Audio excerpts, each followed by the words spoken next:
Hello friends, स्वागत है आपका अपने चैनल स्टडी प्लस वन में। दोस्तों आज हम बात करेंगे जीव विज्ञान या बायोलॉजी के नए टॉपिक जिसका नाम क्या है, पाचन तंत्र या डाइजेस्टिंग सिस्टम के बारे में। दोस्तों सबसे पहले बात करते हैं पाचन तंत्र या डाइजेस्टिंग सिस्टम होता क्या है। पाचन तंत्र या डाइजेस्टिंग सिस्टम होता क्या है, सबसे पहले जानते हैं। दोस्तों इसको पाचन तंत्र दो शब्दों से मिलकर बना है। फर्स्ट बात करते हैं हम पाचन और सेकंड आता है तंत्र। पाचन तंत्र कितने शब्दों से मिलकर बना है? दो शब्दों से, पाचन और तंत्र। तो फर्स्ट बात करते हैं पाचन की कि पाचन क्या होता है। तो दोस्तों भोजन के जटिल अणुओं को सरल अणुओं में बदलने की क्रिया क्या कहलाती है? पाचन कहलाती है। भोजन के जटिल अणुओं को सरल अणुओं में बदलना, सरल अणुओं में बदलना क्या कहलाता है? पाचन। दोस्तों जो भी हम भोजन या जो भी हम खाना वगैरह खाते हैं उसको क्या करते हैं, हम बड़े बड़े टुकड़ों के रूप में खाते हैं। इन बड़े बड़े टुकड़ों को छोटे छोटे अणुओं के रूप में परिवर्तित करना ही क्या कहलाता है? पाचन कहलाता है। अर्थात भोजन के बड़े अणुओं को छोटे अणुओं में या जटिल अणुओं को सरल अणुओं में बदलने की प्रक्रिया क्या कहलाती है? पाचन कहलाती है। और तंत्र क्या होता है? तंत्र होता है दोस्तों एक समूह मतलब ऐसा समूह जो पाचन क्रिया में क्या है, भाग लेता है। तो अंगों का ऐसा समूह जो पाचन क्रिया में क्या लेता हो, भाग लेता हो। पाचन क्रिया में भाग लेता हो क्या कहलाता? तंत्र। तो दोस्तों पाचन तंत्र का जो संपूर्ण अर्थ हुआ वो क्या हुआ? ऐसा तंत्र जो पाचन क्रिया में भाग लेता हो, पाचन तंत्र कहलाता है। ऐसा तंत्र जो भोजन के जटिल अणुओं को सरल अणुओं में बदलने का कार्य करता है, क्या कहलाता है? पाचन तंत्र। तो दोस्तों एक शॉर्ट याद रखना है आपको, तो ऐसा तंत्र जो भोजन के जटिल अणुओं को सरल अणुओं में बदलने का कार्य करता है, क्या कहलाता है? पाचन तंत्र। अब बात करते हैं दोस्तों पाचन तंत्र का अध्ययन।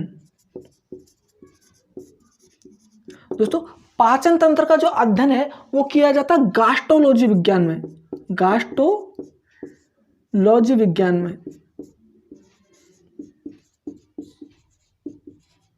क्वेश्चन कई बार पूछा गया कि पाचन तंत्र या डाइजेस्टिव सिस्टम का अध्ययन किस विज्ञान में किया जाए? तो गास्ट्रोलॉजी। अब दोस्तों इसको याद रखने की भी एक ट्रिक होती है। पाचन किसे कहे? कि भोजन को ग्रहण करना। दोस्तों भोजन को जब हम ग्रहण करते हैं तो क्या करते हैं, जैसे एक रोटी वगैरह लिया, उसका हमने क्या तोड़ते हैं? गास मतलब होता है एक टुकड़े को क्या कहते हैं? गास। गांव की भाषा में टुकड़ों को ही क्या कहते हैं? गास। जब रोटी का एक टुकड़ा या गास तोड़कर हम क्या कहते हैं? खाते हैं। तो गास को तोड़कर क्या लेते हैं तो क्या कहलाता है? गास्ट्रोलॉजी। मतलब ये क्या, पाचन तंत्र, ये डाइजेस्टिव सिस्टम को याद रखने के कि गास्ट्रोलॉजी मतलब गास्ट्रोलॉजी। पाचन तंत्र का अध्ययन किस में किया जाता है? गास्ट्रोलॉजी विज्ञान में। अब इसको याद कैसे रखेंगे दोस्तों? पाचन किसका होता है? खाने का। तो खाने का क्या करते हैं? गास को तोड़ के और लेते हैं। तो गास्ट्रोलॉजी क्या होता है? पाचन तंत्र का अध्ययन। पाचन तंत्र में प्रमुख भूमिका कौन निभाते हैं? पाचन तंत्र में प्रमुख भूमिका निभाने वाले अंग कौन कौन से होते हैं उसके बारे में हम चर्चा करते हैं। दोस्तों वैसे मुझे डायग्राम बनाना तो नहीं आता, लेकिन मैं बनाता हूं। जैसे पाचन तंत्र में प्रयुक्त अंग, ये हमारा होगा मुख, ये दांत। दोस्तों डायग्राम मेरा थोड़ा खराब बन सकता है, पर ये हो गया हमारा आमाशय,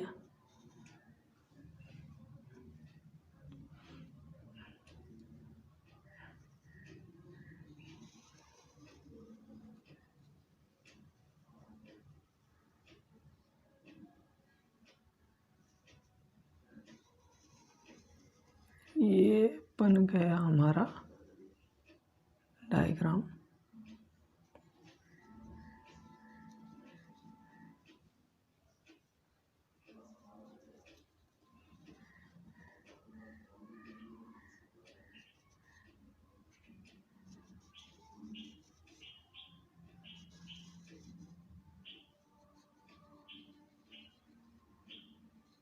ये किसका डायग्राम बना है दोस्तों? पाचन तंत्र का डायग्राम थोड़ा खराब बन सकता है, बट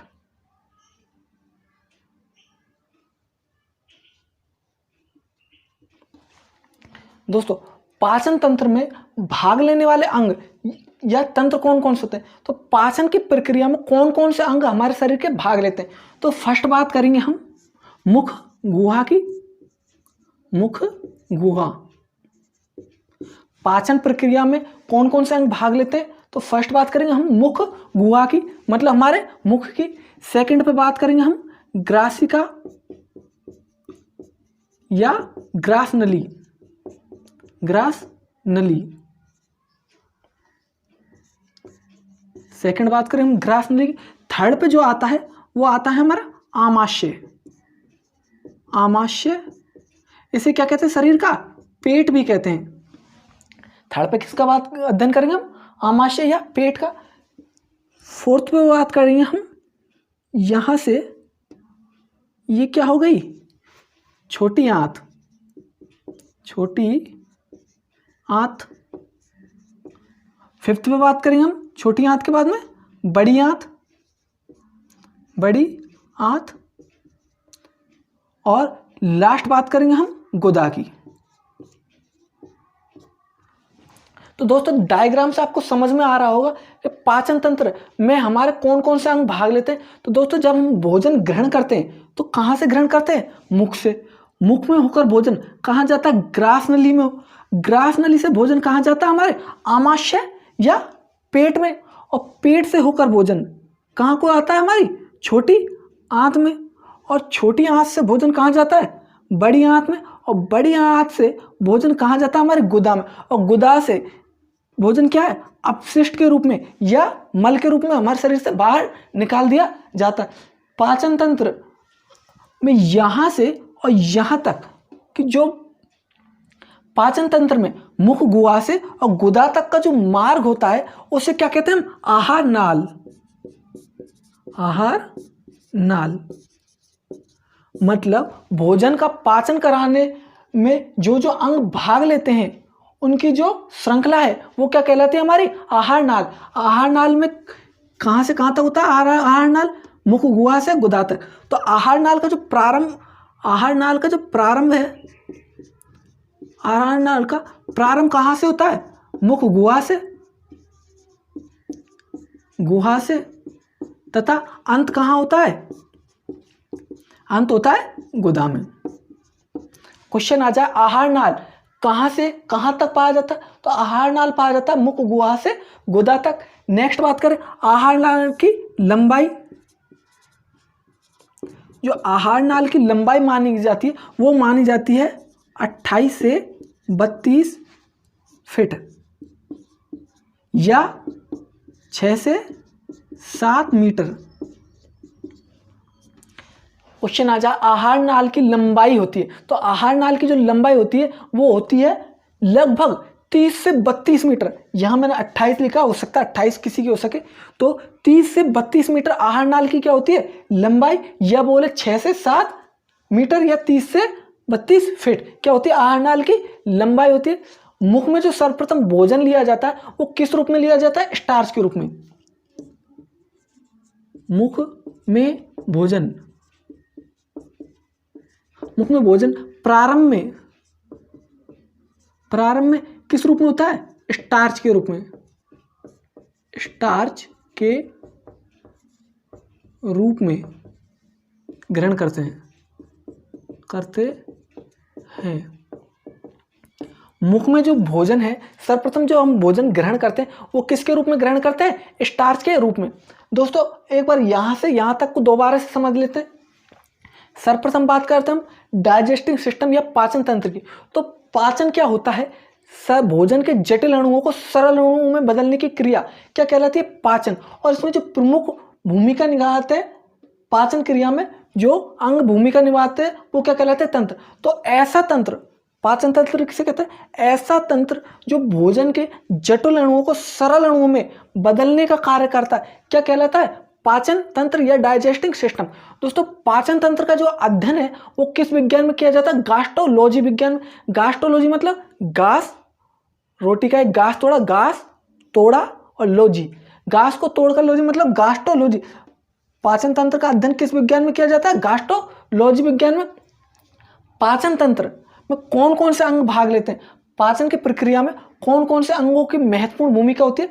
फर्स्ट होती है हमारी मुख गुहा, सेकंड होती है मुख से भोजन कहा जाता है ग्रासिका या ग्रास नली में, थर्ड पे बात करते हैं हम आमाशय जिसे कहते हैं हम शरीर का पेट, फोर्थ पे आता है हमारी छोटी आंत, फिफ्थ पे आता है हमारी बड़ी आंत और 6 नंबर पे आता है गुदा। गुदा के बाद में क्या है? जो अवशिष्ट भोजन वो मल के रूप में बाहर निकल जाता है। नेक्स्ट बात है आहार नाल। आहार नाल कहाँ से कहाँ तक होती है? आहार नाल मतलब भोजन का प्रारंभ से अंत तक जिस नाल में होकर भोजन प्रारंभ होता है और निकलता है वो पूरी का पूरा सिस्टम क्या कहलाता है? आहार नाल। तो आहार नाल का प्रारंभ तो होता है मुख गुहा से और अंत कहाँ होता है? गुदा में। इसकी जो लंबाई मानी जाती है वो मानी जाती है लगभग 32 फीट या 6 से 7 मीटर क्या होती है आहार नाल की लंबाई। दोस्तों अगर आप स्क्रीनशॉट लेना चाहे तो ले सकते हैं।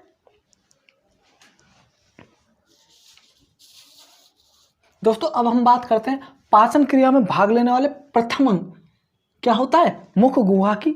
मुख गुहा में हम अध्ययन करेंगे 2 अंगों का, जिसमें फर्स्ट बात करेंगे हम दांत की और सेकंड बात करेंगे हम जीभ की।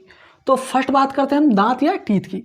तो दोस्तों दांतों का जो अध्ययन होता है वो किस विज्ञान के अंतर्गत किया जाता है? ओडेंटोलॉजी। क्योंकि दांतों का अध्ययन किस विज्ञान के अंतर्गत किया जाता है? ओडेंटोलॉजी। तथा अध्ययन करता क्या कहलाते हैं? डेंटिस्ट।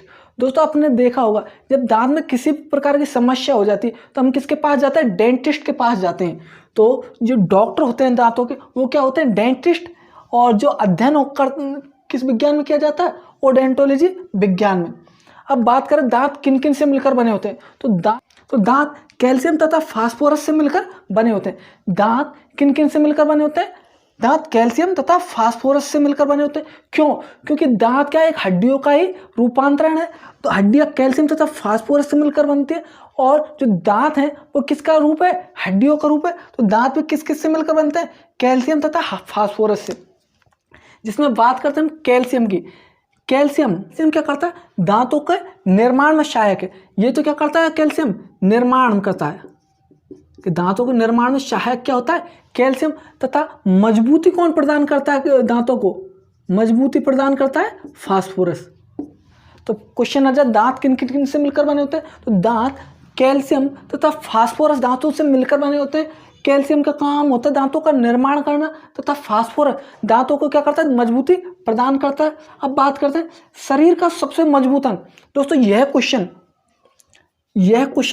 वेरी वेरी इंपॉर्टेंट कर लेना, क्योंकि बहुत सारे एग्जामों में यह क्वेश्चन बहुत बार पूछा गया कि शरीर का सबसे मजबूत अंग का नाम बताएं। तो शरीर का सबसे मजबूत अंग क्या होता है? दांत का इनेमल होता है। दांत के ऊपर एक परत चढ़ी होती है जिसे क्या कहते हैं? इनेमल।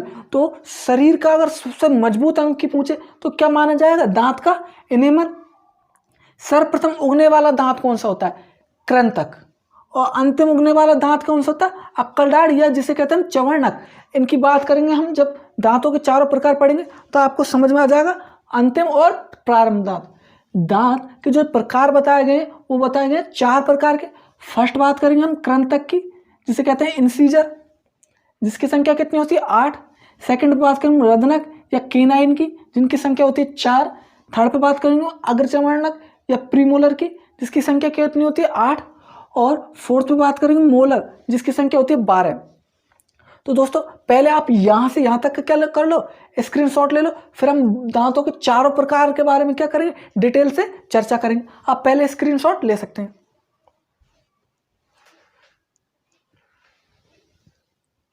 तो दोस्तों अब बात करते हैं चारों प्रकार के दांतों के जो प्रकार बताते हैं वो मैंने बताया था 4 प्रकार के। तो ये 4 प्रकार के दांत हमारे कहाँ कहाँ स्थित होते हैं, इनकी संख्या कितनी होती है, उनके बारे में हम चर्चा करते हैं। तो फर्स्ट बात करते हैं हम कृंतक या इंसीजर की। दोस्तों कृंतक क्या होते हैं? इनकी संख्या होती है 8। तो जो कृंतक दांत होते हैं उनकी संख्या कितनी होती है? 8 होती है। इनका मुख्य कार्य क्या होता है? भोजन को काटना। फर्स्ट बात करते हैं हम कृंतक की। संख्या कितनी इनकी? 8। इनका मुख्य कार्य होता है भोजन को काटना। जैसे कृंतक दांत कहाँ होते हैं पहले ये देखते हैं। 1 2 3 4, ये जो 4 प्रकार आगे के जो दांत होते हैं, हमारे आगे के जो 4 दांत होते हैं ऊपर की साइड, ये क्या होते हैं? कृंतक। इसे क्या कहते हैं? इंसीजर। और नीचे के 1 2 3 4, ये भी क्या हो गए? इंसीजर आई। तो कृंतक कितने होते हैं? कृंतक दांतों की संख्या होती है 8। ऊपर के 4 दांत तथा नीचे के 4 दांत, ये क्या है? कृंतक। तो कृंतक के दांतों की संख्या होगी 8। अब बात करते हैं हम रदनक। रदनक के दांतों की संख्या कितनी है? 4। तो 2 तो ऊपर और 2 नीचे। तो दोस्तों रदनक दांत हमेशा क्या होते हैं?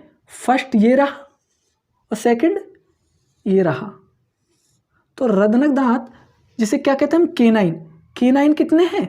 2 निचले जबड़े में और 2, एक ये रहा और एक ये रहा, 2 ऊपरी जबड़े में। तो रदनक दांतों की या केनाइन दांतों की संख्या कितनी है? 4। 2 ऊपर 2 नीचे। थर्ड बात करते हैं हम अग्रचवर्णक या प्रीमोलर की। कितनी संख्या है? 8।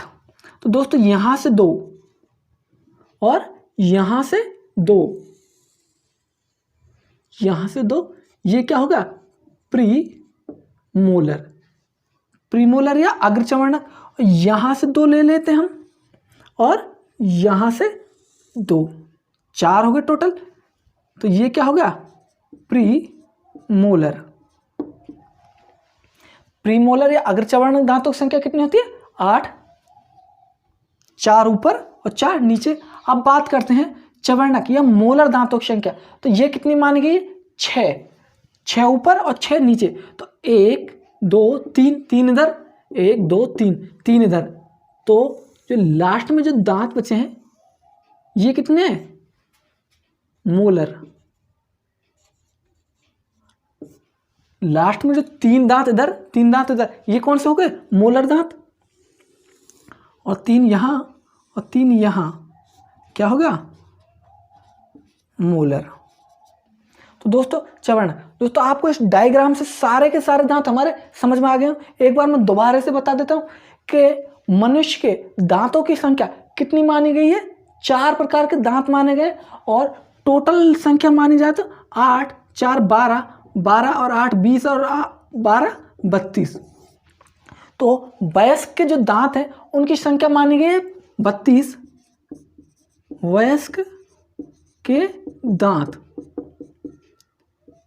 क्वेश्चन आ जाए वयस्क के दांतों की संख्या कितनी मानी गई, तो वो मानी गई 32। लेकिन अगर क्वेश्चन आ जाए बालकों के दांत, बालक के दांत, तो बालक के दांत दोस्तों होते 20। ये क्वेश्चन बहुत बार आता है और यहाँ पे लोग बहुत कंफ्यूजन हो जाते हैं। क्वेश्चन आ जाए बालक के दांतों की संख्या बताए, तो बालक के दांतों की संख्या हमेशा कितनी रहती है? 20 रहती है। लेकिन वयस्क के पूछे या एक व्यक्ति जिसकी आयु 18 साल से ऊपर है तो उसके दांतों की संख्या कितनी मानी जाती है? 32। अब बात करते हैं हम फर्स्ट पे कृंतक या इंसीजर। इंसीजर के दांतों की संख्या कितनी होती है? 8। 4 ऊपरी जबड़े में और 4 निचले जबड़े में।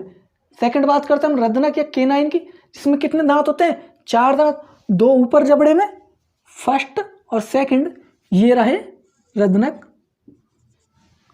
यहां से यहां, ये क्या है? रदनक। कितने? 4। थर्ड पे बात करें हम अग्रचवर्णक या प्रीमोलर की, तो दांतों की संख्या कितनी होती है? 8। 4 ऊपर के जबड़े में, 4 नीचे के जबड़े में। और चवर्णक में कितने दांत होते हैं? 12।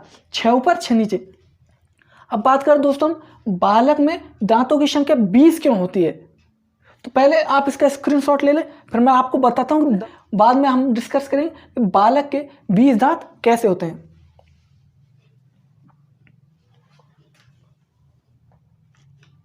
तो दोस्तों आपने स्क्रीनशॉट ले लिया होगा। अब बात करते हैं कि बालक में दांतों की संख्या 20 कैसे होती है। तो दोस्तों इसे मिटा देते हैं हम।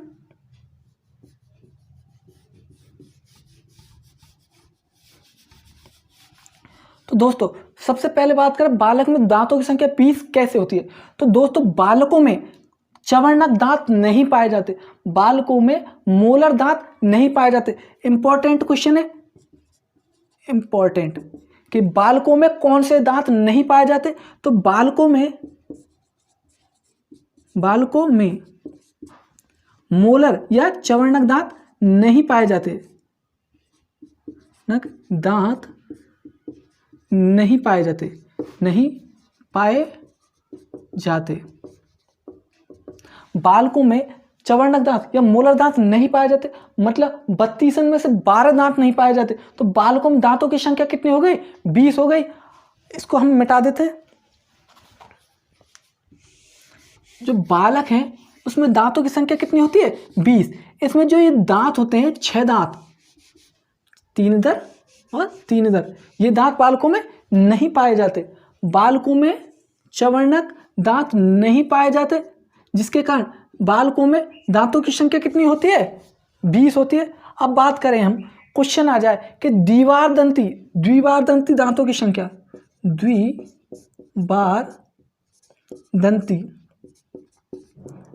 दांतों की संख्या। क्वेश्चन बहुत बार पूछा कि द्विबारदंती दांतों की संख्या, द्विबारदंती दांतों की संख्या बताओ। तो द्विबारदंती दांतों की संख्या कितनी होती है? 20। अब कैसे, ये भी समझ लेते हैं। दोस्तों बालकों में जब दूध के दांत उगते हैं तो उनकी संख्या होती है 20। दूध के दांतों की संख्या कितनी होती है? दूध के दांत कितने उगते हैं? 20। क्या होता है? दूध के दांत आते हैं। जीवन में एक बार आने वाले दांत की पूछे तो वो भी कितने होते हैं? 20।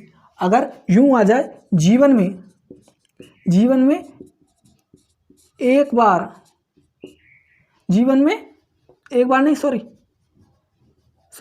में दो बार आने वाले दांतों की संख्या,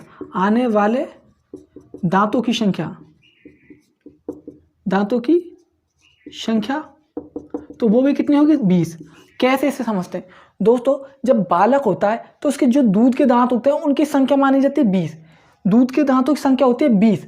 जब दूध के दांत टूट जाते हैं तो पुनः क्या, दोबारा दांत उगते हैं, मतलब 2 बार आते हैं। जीवन में दांत कितनी बार आते हैं? 2 बार आते हैं। तो जीवन में 2 बार दांत कितने आएंगे? 20 आएंगे। अब 20 क्यों आएंगे सर? क्योंकि 20 दांत तो हमारे पहले थे, जब दूध के दांत थे उनकी संख्या तो 20 थी, दोबारा हमारे 20 दांत तो उगे ही उगे। इसके अलावा 12 दांत, जब हम वयस्क होते हैं तो 12 दांत और उगे, तो जीवन में 2 बार तो सिर्फ कितने दांत आएंगे? 20 बार आएंगे। लेकिन जीवन में एक बार आने वाले दांत, जीवन में एक बार आने वाले दांत, जीवन में एक बार आने वाले दांत कितने होते हैं? वो होते हैं 12। कौन से? चवर्णक। क्वेश्चन आ जाए, जीवन में एक बार आने वाले दांत कितने होते हैं? 12 होते हैं। या चवर्णक दांत क्या है? जीवन में एक बार आते हैं। क्वेश्चन आ जाए, कौन से दांत जीवन में सिर्फ एक ही बार आते हैं? तो चवर्णक दांत, इनकी संख्या कितनी होती है? 12। और ये कब आते हैं? ये आते हैं 18 साल के बाद में, जिसे क्या कहते हैं हम? अक्कल दाढ़। दोस्तों द्विबारदंती दांतों की संख्या हो गई। दूध के दांत की संख्या कितनी होती है? 20। द्विबार मतलब 2 बार आने वाले दांतों की संख्या 20, और जीवन में एक बार आने वाले दांतों की संख्या 12, जिसे कहते हैं चवर्ण। क्वेश्चन एक बार पूछा गया था कि हाथी होता है उसके जो बाहर की ओर जो 2 दांत निकले होते हैं उनका नाम बताए।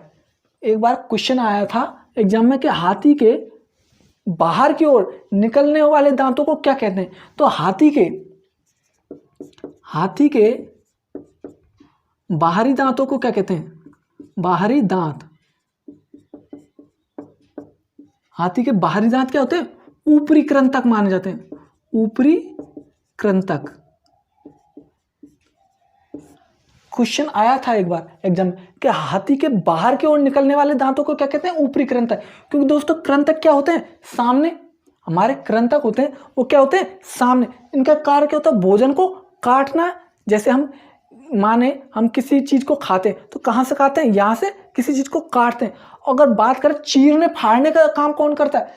अगर क्वेश्चन आए कि भोजन को काटने का कार्य तो करते हैं, काटने का कार्य करते हैं कृंतक। अगर क्वेश्चन आए कि भोजन को चीरने फाड़ने का कार्य, जैसे हमने गन्ना लिया, गन्ने को हम चीरते हैं, जैसे हम गन्ने को चीरते हैं तो चीरने फाड़ने का काम कौन करता है? चीर फाड़ का कार्य। चीर फाड़ का कार्य करते हैं रदनक, काटने का कार्य करता है कृंतक, चीर फाड़ का कार्य करते हैं रदनक, और भोजन को चबाने का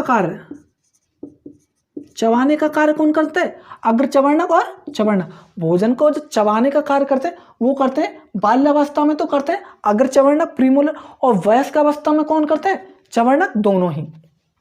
तो दोस्तों आपको दांत के बारे में सारी डिटेल बता दिया, आप स्क्रीनशॉट लेना चाहें तो ले सकते हैं।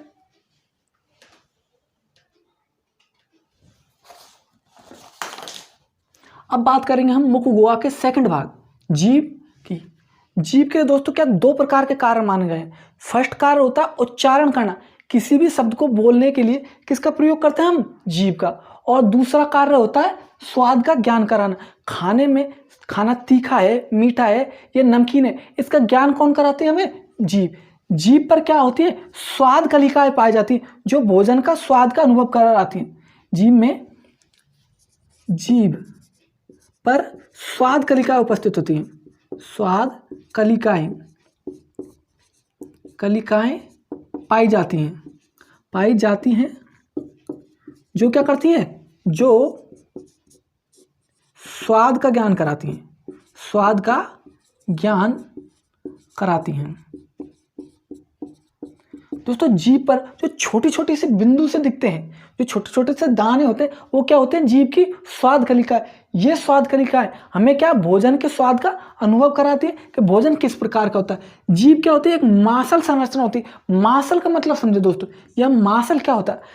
जीभ एक मांसल मतलब होता है मांसपेशी से बनी संरचना होती है। जीभ में किसी भी प्रकार की कोई भी हड्डी नहीं पाई जाती, ये सिर्फ क्या है? मांसपेशियों से बना हुआ अंग है। जीभ का जो पश्च भाग होता है, जो पीछे का भाग होता है, जीभ का जो पीछे का भाग होता है, हमारे गले में कौन सी हड्डी पाई जाती है? हायोइड हड्डी।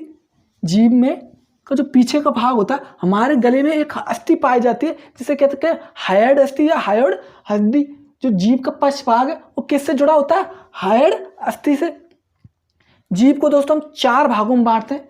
जीभ का जो अध्ययन हम चार भागों में करते हैं। फर्स्ट भाग आता है अग्रभाग। आगे का जो भाग होता है जीभ का, जो शुरुआती भाग होता है, वो किसका ज्ञान कराता है? मीठे का अग्रभाग।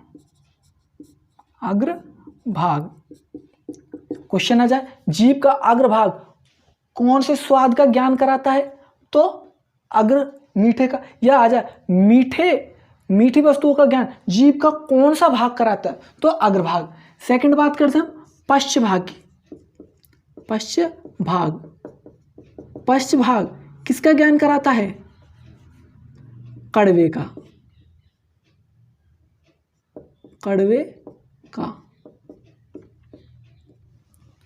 जीभ का जो अग्रभाग होता है वो तो कराता है मीठे का ज्ञान, लेकिन जो लास्ट का भाग होता है वो किसका ज्ञान कराता है? कड़वे का। जैसे दवाएं कैसी होती हैं? कड़वी होती है, तो उसका ज्ञान कौन कराता है? हमारे जीभ का पश्च भाग। क्वेश्चन आ जाए कड़वी दवा का ज्ञान जीभ का कौन सा भाग कराता है? तो पश्च भाग। अब बात करते हैं मध्य भाग की। मध्य भाग। जीभ का जो मध्य भाग होता है वो ज्ञान कराता है तीखे या नमकीन। क्वेश्चन आ जाए जीभ का जो मध्य भाग होता है वो कौन सा ज्ञान कराता है? तो तीखा। जैसे हम कहते हैं मिर्च वगैरह का ज्ञान कौन सा भाग कराता है? जीभ का मध्य भाग। और जीभ के जो किनारे हैं,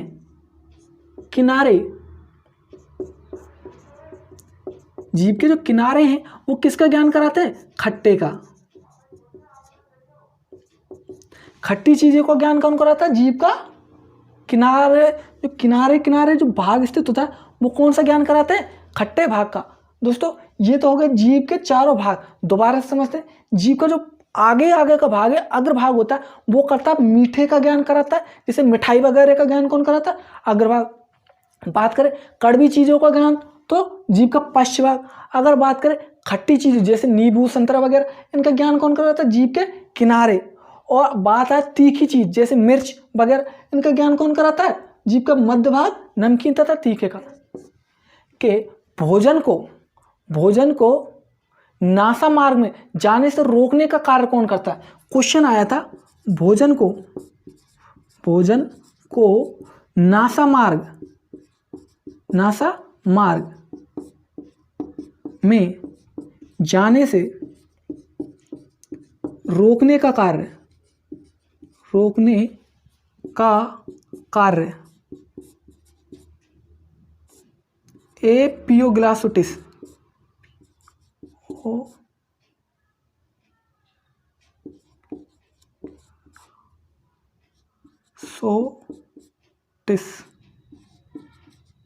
करता है। घाटी ढक्कन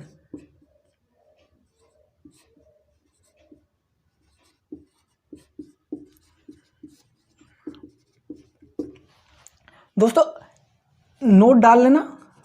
नोट क्वेश्चन आए कि भोजन को नासा मार्ग ये नली जो श्वास नली है उसमें जाने से रोकने का कार्य कौन करता है? तो करता है एपियोग्लासोटिस या घाटी ढक्कन, जिसे क्या कहते हैं? इसे ट्रैफिक पुलिस भी कहते हैं।